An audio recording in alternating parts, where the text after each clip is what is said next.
मैं आर.के. त्रिपाठी। पिछले दिनों टेक्सटाइल इंडस्ट्री में एक बहुत बड़ा चर्चा का विषय था भारत टैक्स 2026। भारत टैक्स का समापन कल हो गया। उसके लिए कम्युनियन धन्यवाद कहती है माननीय टेक्सटाइल मिनिस्टर श्री गिरिराज सिंह जी को, उस टेक्सटाइल सेक्रेटरी नीलम समी राव जी को, और जो मिनिस्ट्री ऑफ टेक्सटाइल की कोर कमेटी के चेयरमैन थे organiser, that is mister Narendra Kumar Goenka को, फेडरेशन के को चेयरमैन भारदेश एम डोडिया, इन लोगों को कम्युनियन धन्यवाद देती है। जैसा कि प्रेस रिलीज में कहा गया है कि लगभग 20,000 रिपीट विजिटर थे, 6,900 इंटरनेशनल विजिटर थे, 11,315 डील्स हुई, जिसमें लगभग 4,000 के आसपास प्रतिनिधि थे 138 देशों का। सक्सेसफुल इवेंट था, लेकिन कुछ विषयों पर हमें सोचना और समझना पड़ेगा। नंबर 1, मैनेजमेंट की कोर कमेटी में मैनेजमेंट, हम लोगों ने पिछले कई सालों से, कई दशकों से बहुत सारे एग्जीबिशन देखे। 145 करोड़ की आबादी में हमने ITPO के सक्सेसफुल इवेंट टेक्सटाइल एग्जीबिशन देखी। उसके बाद AIPC की इंडिया इंटरनेशनल गारमेंट देखा।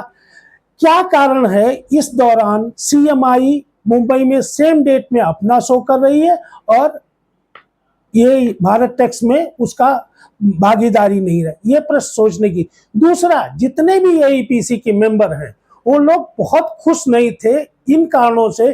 जो IIGF लगता था उसकी quality of visitor, international visitor हुआ करते थे, उन विजिटर्स में एक प्राइवेसी हुआ करती थी। हमारे एक्सपोर्टर बैठ के, किसी की एंट्री नहीं थी except international buyers and buying house. इस दिशा में जितने भी एक्सपोर्टर से हम लोगों ने बात की वो खुश नहीं थे, क्योंकि इसमें हर तरह के क्राउड आते थे और एक्सपोर्टर की समस्या ये थी कि वो छोटे छोटे डीलर, छोटे छोटे ट्रेडर्स, वो आके उनको डिस्टर्ब करते, उस तरह की बातें करते, जो फीडबैक आए। नंबर 2, मीडिया, जो ट्रेड मीडिया है, उनकी सबसे बड़ी समस्या थी, उन ट्रेड मीडिया को एक ही रो में 6-6 स्क्वायर मीटर दिया गया। एक प्रश्न उठता है, एक ट्रेड पब्लिकेशन जिसको पवेलियन बना के दिया गया, जो 2024-25 में रजिस्टर्ड है, कितनी पब्लिकेशन आई, कितनी इशू आई, कोई नहीं। लेकिन उसके पीछे जो 30 साल 35 साल से पब्लिकेशन इंटरनेशनल लेवल पर, चाहे इंडिया इटमे हो या इटमा इंटरनेशनल हो, बार्सिलोना हो, स्पेन हो, सिंगापुर हो, वहां जाके भारत का प्रतिनिधित्व करती हैं, उन लोगों को साइडलाइन क्यों किया गया, ये सोचने का विषय है। नंबर 3, बहुत सारे एक्सपोर्टर से बात की गई, जो एसेसरीज के, फैब्रिक वाले थे। भीड़ तो आई, काम कितना हुआ वो सोचने समझने की बात है।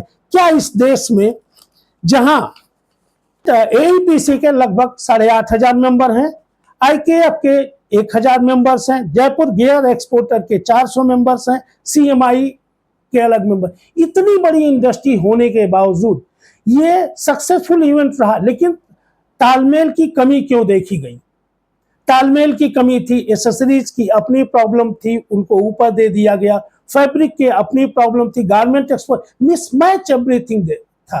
क्या ITPO ने, जो इंडिया निट फेयर अपना तिरपुर करती है, IIGF AIPC करती, तो इनको मर्ज करके क्या फ्यूचर में, क्या भारत टैक्स में मर्ज करके IIGF जैसे एग्जीबिशन के क्या भविष्य क्या होगा, IKF के एग्जीबिशन का भविष्य क्या होगा? सिमिलरली हमें दूसरे पॉइंट पर देखना होगा, CMI ने अपना एग्जीबिशन अलग क्यों किया? इन सब बिंदुओं को देखते हुए हमें भविष्य में इस बात को देखनी पड़ेगी और समझनी पड़ेगी।